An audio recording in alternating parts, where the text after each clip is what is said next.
మాఘమాసంలో శుక్లపక్షంలో వచ్చే ఏకాదశి తిథిని భీష్మ ఏకాదశి అనే పేరుతో పిలుస్తారు. 2026 సంవత్సరంలో జనవరి 29వ తేదీ గురువారం భీష్మ ఏకాదశి వచ్చింది.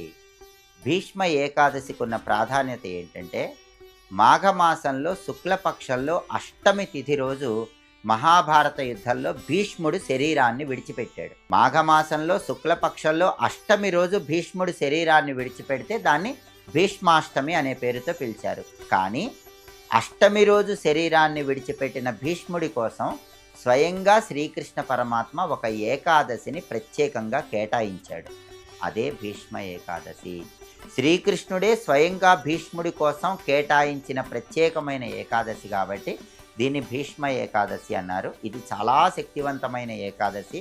భీష్మ ఏకాదశి రోజు ఎవరైనా విష్ణు సహస్రనామ స్తోత్రాన్ని చదివినా విన్నా కోట్ల జన్మల్లో